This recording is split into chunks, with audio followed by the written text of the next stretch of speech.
Speaking of COVID, there are reports of more lockdowns in China. I'm just looking at this number here in terms of where things have stood since March. China has partially or fully locked down 152 cities. Yes. Since March, affecting 280 million people. So what's the very latest? But digging down even further, 114 of those have been since August alone. So let's talk about what we've really talked about this week. We know that Beijing announced select lockdowns in the major city Thursday, Zhengzhou on Monday, and then we also know Xi'an today got some more lockdowns in those areas. So really some key metropolises that are being affected right now, and that's why we're hearing a little bit more about this.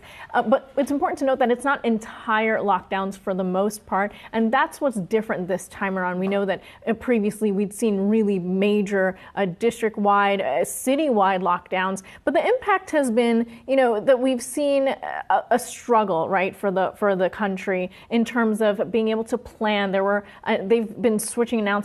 So, for example, in the Zhengzhou area, they didn't necessarily impact the Foxconn plant or that Apple plant, the iPhone manufacturing plant, but the company itself did put in restrictions for dine-in area. So we're seeing some of that movement. Macau, for example, that's another thing that's being hit, right? We know that there's been some impact from what the overall China lockdowns have had. So Macau has seen a decline, almost 50% slow gaming revenue in September. So all of this, like broader impacts of just these select targeted lockdowns. And I mean, you know better than I do about what this means for the party and just what the future means for what it means for. I mean, you wonder if China is now sort of taking this approach of being a little more selective on how or where aggressively they move, largely because of the impact it's had on the economy. We're talking about anywhere from high 2 to 3% growth this year. That's well below the target.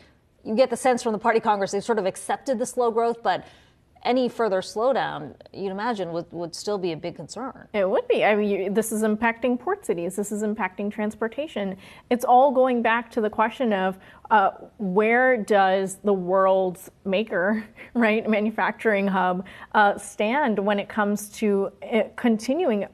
This many years later, we've seen, here in the U.S., of course, is a bad comparison, but complete opposite, right? We've let go of so many mitigation measures. And by comparison to what they had early on, the strict lockdowns, this is definitely more targeted and that requires more focus on the local governments. So the party has really left it up to the local governments to decide. But it is still part of that zero COVID policy or dynamic zero policy. Well, and to your point, worth noting because there is a trickle effect, whether it's in, devices being manufactured, their apparel makers. I mean, it really is the hub, and that has an impact in the U.S., in Europe, all over. So a story that I know you're going to stay on top of.